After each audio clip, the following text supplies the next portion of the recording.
and I'll repeat that later. So again, thank you for all of you for attending. We will hopefully start providing these volunteer opportunities more often as we start getting closer and closer to review periods. So objectives on today is to discover the significant role and impact of NAACLS volunteer efforts in shaping excellence within the professional medical community, also to explain the importance of collaborative and supportive volunteer community and its impact to champion the highest educational standards set by NAACLS, and to identify the roles and functions of review processes. So those of you who've seen me give a presentation know I like to go through the mission, but specifically to point out the highlighted, which is NAACLS' commitment to being the premier accreditation agency, and obviously making sure that we provide continual education opportunities to our volunteers who are really doing the yeoman's work of the accreditation work. Making sure those opportunities are available is a huge part of keeping our mission. Also, a lot of the topics we're going to discuss today were informed by one of our evaluations, whether it was a review committee evaluation of materials or program director evaluations or some other items. So this is just a plug for you to take the opportunity to give an honest and thoughtful evaluation anytime you can get it. We do read those. We do obviously adjust what we do to those evaluations. The board looks at them at multiple levels. We keep the feedback to the board and to a very limited community. It's usually staff, the board, and maybe the review committee chairs. So we want to provide the opportunity where people can speak openly and honestly about their experience with a NAACLS review. So please take time to fill out those reviews if you're given the opportunity. Also, for the sake of brevity throughout this discussion, when we say reviews or reviewers, odds are we're talking about both the self-study review and the site visit, unless specified directly. I do want to mention the code of conduct because this has been something that was just added recently. It is in our PMP manual, but we wanted to feature this a little more prominently since we had this opportunity. NAACLS prides itself on fostering an inclusive and respectful environment where all individuals feel valued and empowered, regardless of the role within the organization. NAACLS embraces and celebrates the unique experiences, perspectives, and cultural backgrounds that each employee/volunteer brings, and NAACLS aims to be as welcoming as possible, providing education and guidance in all processes. An emphasis on psychologically safe environment for volunteers and staff to thrive is essential. I think culturally, NAACLS has done a very good job doing this, but I think it's important we codify this and make sure that we all understand that these are the expectations moving forward. I am going to take care of a little housekeeping before I hand it over to the presenters, who are our RCAP and PARC chair, Charity Accurso and Keri Brophy Martinez, respectively. If you've seen any staff at CLEC, you've probably heard us say this, but we do want to repeat it so everybody is aware. We have seen a peak of interest of people who want to be a new volunteer, which is great. However, kind of unfortunately, tangentially, we have seen limited opportunities for volunteers. And the reasons that are various. A lot of it has to do with the switching to the 10-year awards in 2012 and other reasons. So with limited opportunity, not to mention we had two larger cycles around 2020 and 2021 that were virtual. And the board at that time did not want to put a lot of stress on experienced program directors kind of in the new world of virtual site visits, as well as providing mentorship to a new volunteer. So that is all to say is that we understand people want to volunteer. We want you to volunteer. And Program Services has done a really good job to make sure to integrate new volunteers whenever possible. It is a top priority for us. So I only say all this to mention, be patient. We have a couple larger cycles coming up. So, which isn't a guarantee you will get involved, but there is a higher likelihood. And obviously your attendance here today will contribute to those opportunities. A couple more things before I hand it off. One is, speaking of opportunities, we will probably be sending out interest to for those who want to do self-study reviews, maybe within the next month. We're going to try out a different form, more of a survey base versus responding to an email. We're hoping this will just kind of make things smoother on program services, which means we can turn around reviews and ensure we're getting everybody involved a lot more easy. So if it looks a little bit different, that's why. And for those of you that may not be able to attend the whole session, we will be looking to get this on demand sometime next week. So looks like I have an automatic timer set on this that I didn't know. So with that, I will hand it over to our presenters, Keri and Charity. Hi everyone, I'm happy to kick us off, and then Keri's going to jump in a few slides from now.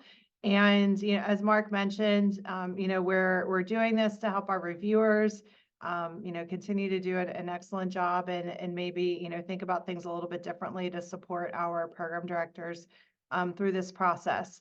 And so a lot of this may be things you already think about and do, but there might be some new tidbits as well, or new documents that have become available that you haven't seen before. One of just a reminder about core documents is that there are really two key documents that are so critical for the reviewers as well as the program directors, and that is the NAACLS standards document and the standard compliance guide. And you'll often see the standard compliance guide abbreviated SCG. And the standards compliance guide is helpful for everyone to look at as they're doing a review or preparing for a review, because it really gives some examples and a little bit more description as to what the standards are looking for and the ways the program can document that they meet that standard. And so it's helpful as you are preparing to do whether it's a self-study review or a site visit, to look at those documents side by side, and will be help to ensure a thorough review that is consistent with the standards. The standards, we have gone through a process where there are new standards that will be coming out, soon. But it's not uncommon for there to be tweaks along the way. And those are always denoted with an updated date on the front page. But if it's been a while since you've done one of the reviews, it would be good to go back and review the standards in case there were some updates. I believe, and Mark, correct me if I'm wrong, when there are updates, there's also information posted on the NAACLS website that highlights what those changes are. Next slide, please. The other thing that we really hope that all reviewers take some time is to look at the volunteer handbook. And the volunteer handbook is sent out to the reviewers via email, but it's also posted in the document section on the NAACLS webpage. And this really is a step-by-step guide on what's involved in the review process, how to best complete the review forms, how to check them to be sure the grammar is correct and spell checks can be run, as well as how to fill out the form and cite any concerns or other components. As it's stated here on the slide, the NAACLS staff is working to revise the handbook to be a little bit more advice and assistance for our volunteer reviewers. It's right now it's very policy directed. So it's important to keep reviewing that handbook as you're preparing to do either a self-study review or attend a site visit. So something that we do on our review committees is that we review feedback from a lot of different individuals. And Mark alluded to this. We receive feedback from program directors. We see feedback from the reviewers, whether it be a site visit reviewer or a self-study reviewer. For those members of the review committee, as we are reviewing all of the content, we also provide evaluations in a review. So this is helpful because from where Keri and I are, we're able to see where there are potentially consistent errors or items that maybe are confusing. And then we can work to put together a Dr. NAACLS session, or a session at CLEC, or email communication to try to address those components. And a lot of times what we know, or we have new program directors, who are going through this process for the first time. And so they already, may have some angst about the process. It's meant to be a collaborative, educational, cooperative component, but as we all know from our programs, anytime we're being assessed, it adds a little bit of some nerves to the process. The other thing that I think we're seeing is as the accreditation periods get longer, so as they're 10 years, there are a lot of different individuals, there's change in staff, there's change in directors, and just time away from the standards sometimes. And so really looking at the standards, the small details, and taking a step back and thinking about, does the program meet this standard?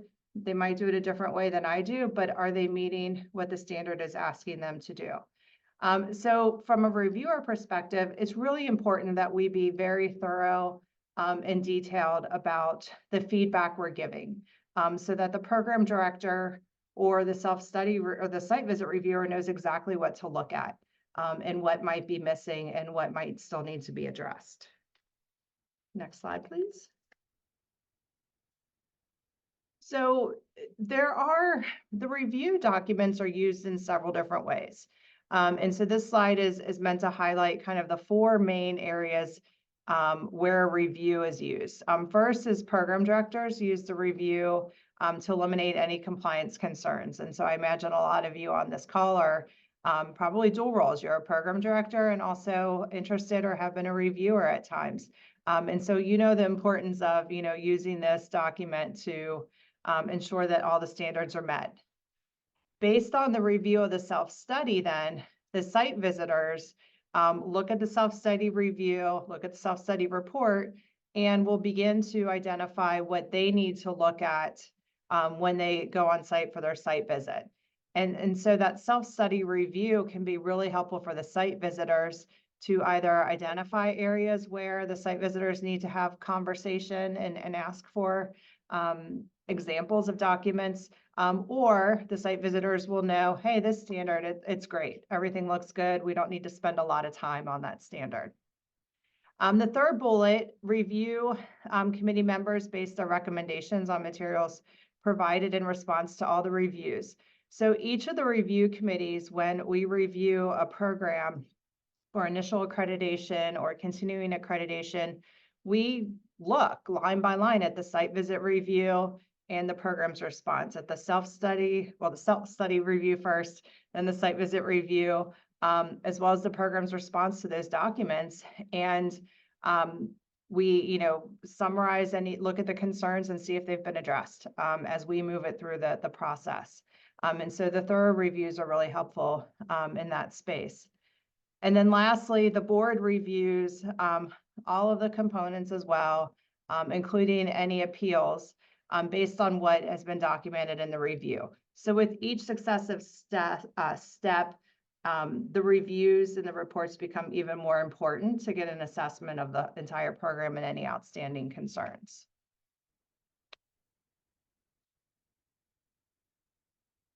The place that we really wanted to talk about a little bit more on this this session today, and Keri's going to go into more in depth on how to make it a positive experience, is that as we are volunteers with NAACLS, and certainly we have the NAACLS office, this process of accreditation is the time in which the program director, faculty, programs higher administration, so their dean, associate dean, and provost, it's going to be the time when we have the most contact with the NAACLS office.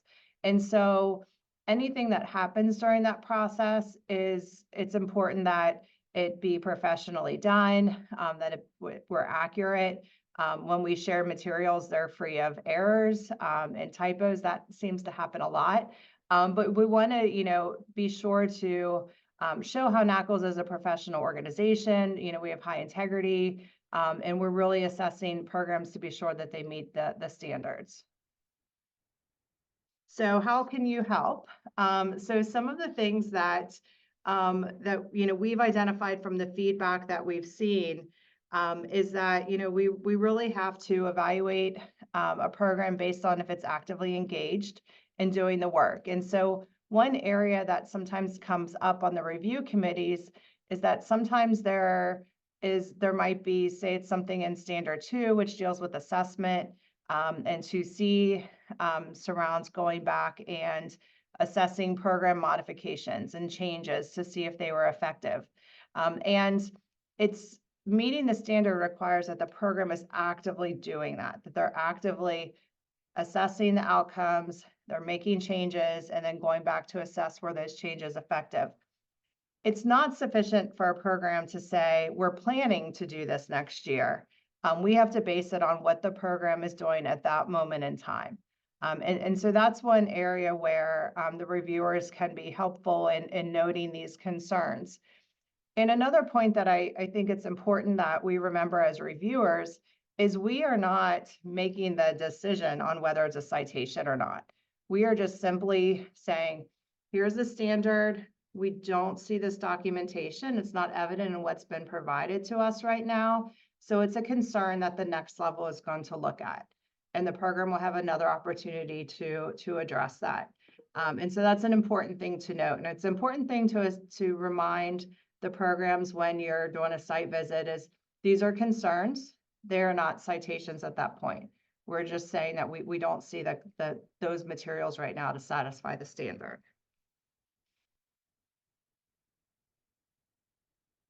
Another way that our reviewers can really help is just being very thorough in what they're putting in the report, using complete sentences, using specific language about what was been observed or not observed.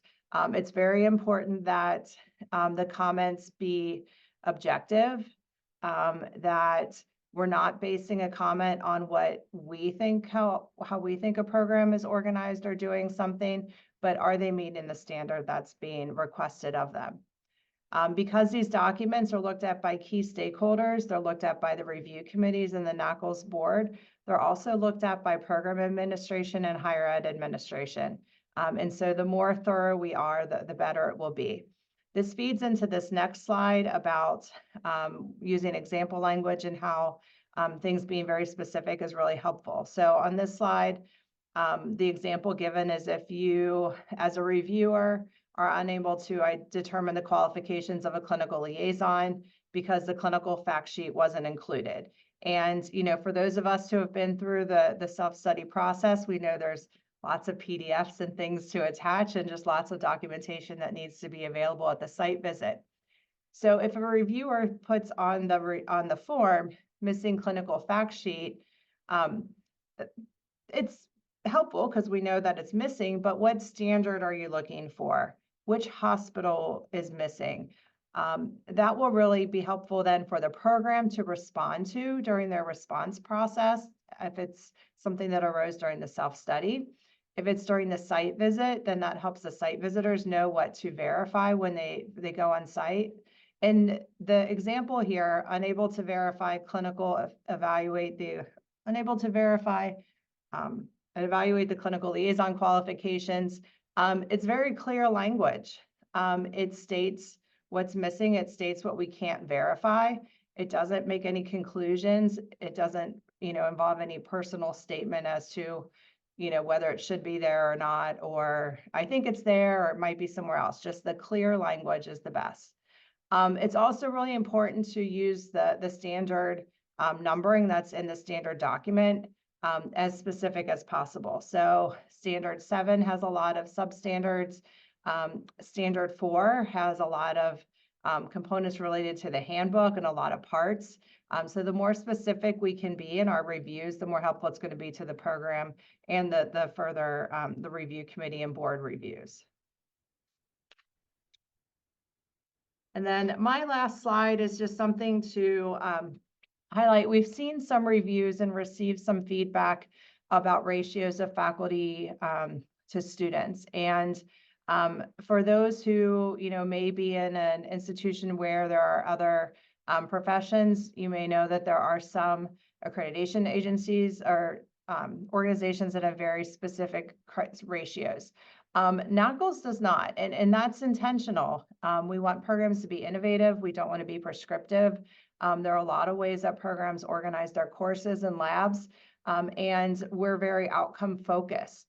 And so NAACLS does not have a specific ratio. One of the challenges, one of the things we've seen is that we've seen reviewers put what the ratio should be into their review. And that's not a citation because NAACLS doesn't prescribe what the ratio should be. Now, reviewers do assess whether the program has adequate resources. And so the time at which there may be an imbalance of faculty and students, we would expect to see things such as students did not have access to the equipment as needed. There weren't enough supplies to go around. Students had a hard time, or it was difficult to contact their faculty members and meet with them. Those are sorts of questions and items that we might see as part of the course evaluation process, student interviews, graduate surveys that would direct one to think there might be a challenge or a limitation of faculty.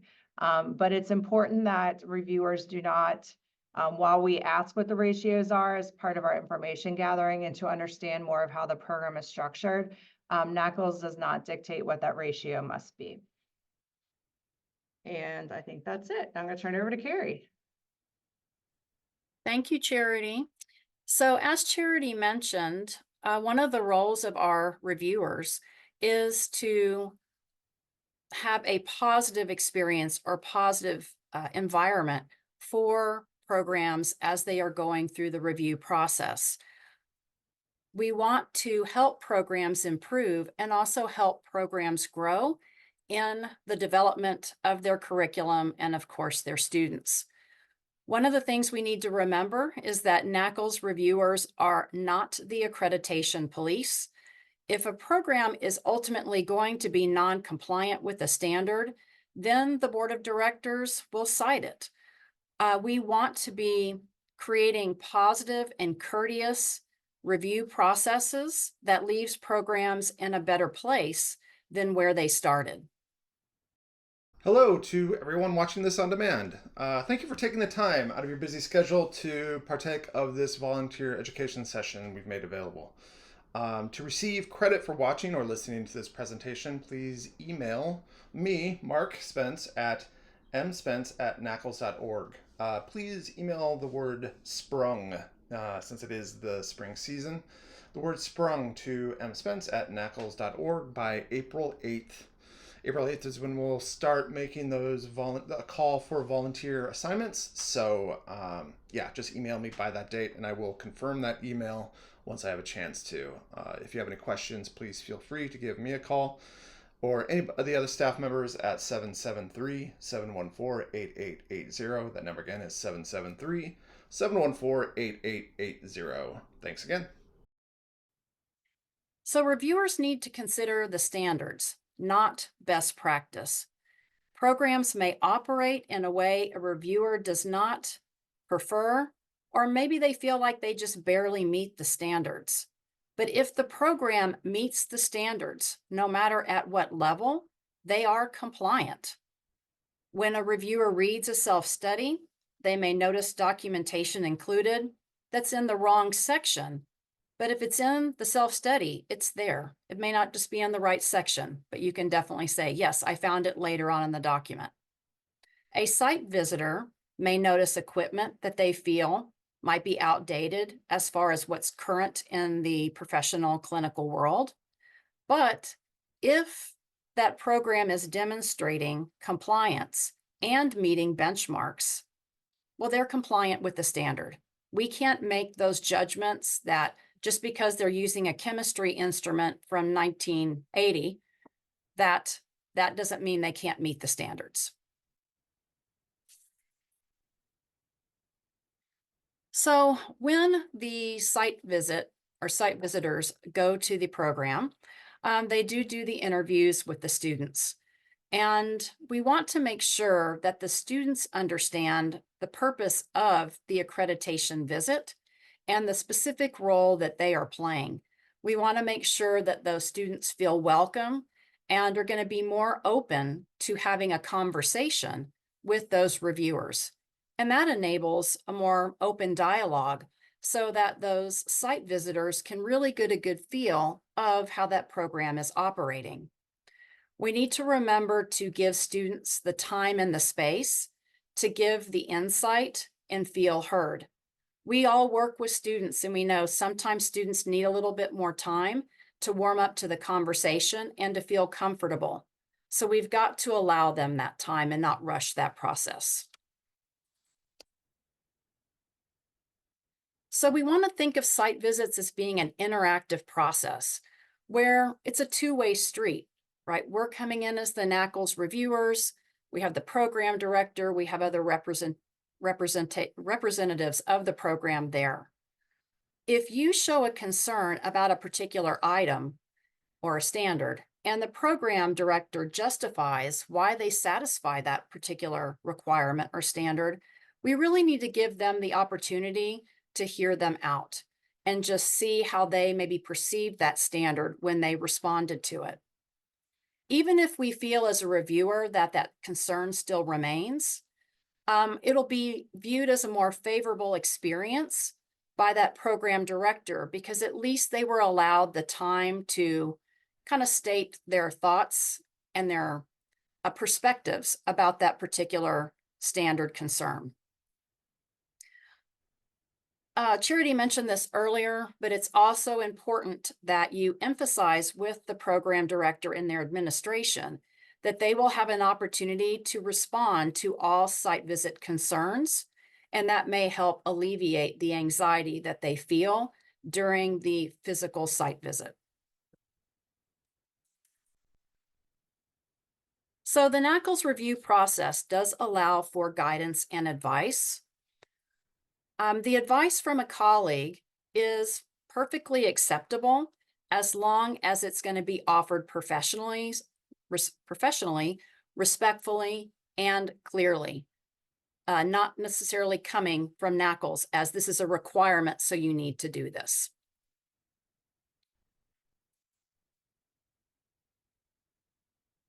So, beyond conversations between the program director and the reviewer, there are other opportunities to assist programs. While the NAACLS non-prescriptive standards may not provide the threat of a citation to motivate a program's higher administration, other methods might exist to be able to guide or have a dialogue with a program on how they may be able to meet a standard or get some support from their administration.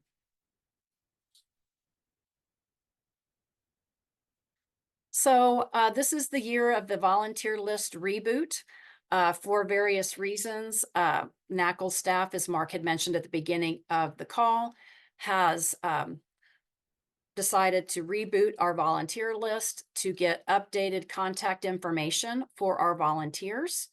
So if you are interested in volunteering, if you're a first timer, we provided the QR code in our presentation to be able to sign up.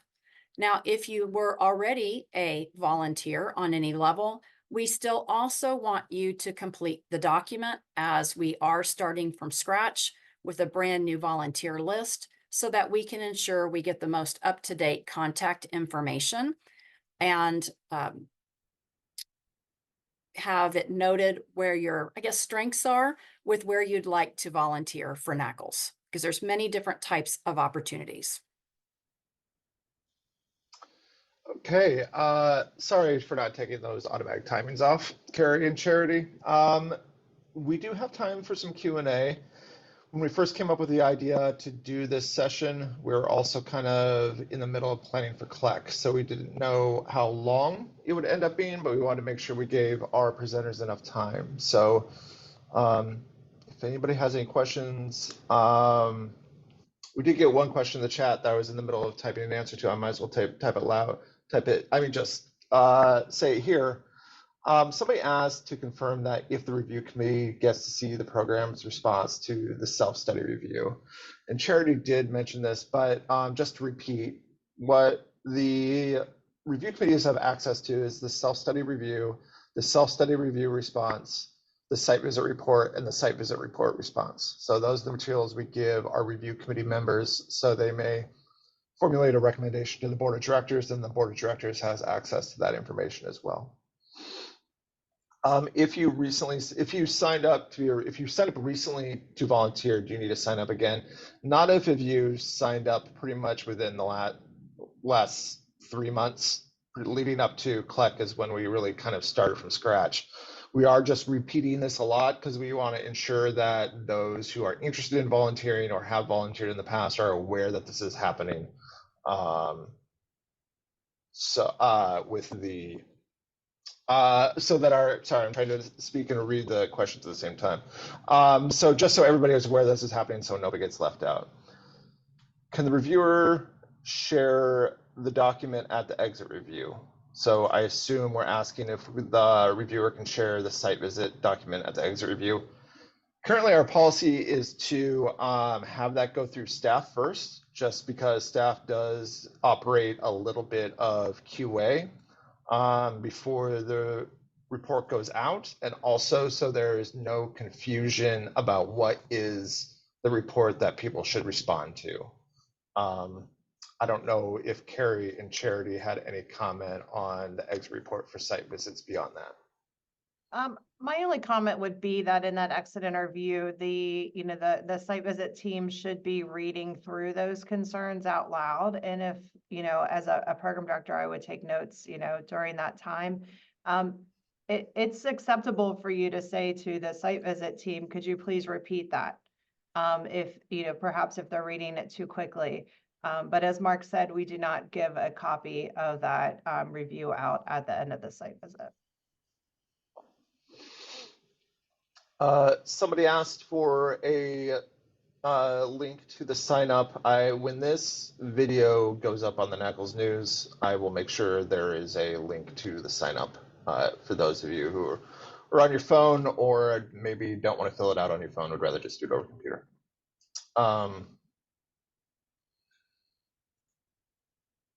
I'm not seeing any more questions now. If you have a question after this is done, obviously you can always reach out to staff, and if staff can't answer it, we'll get it to Keri or Charity.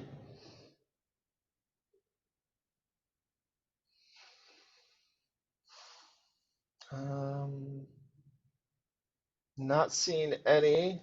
Oh, wait a minute. Whenever I say that, it seems like we get one through. Yeah. Great. Yeah, I think we're all done with questions. So thank you all for attending. Thank you to Charity of Keri for taking the time to do this.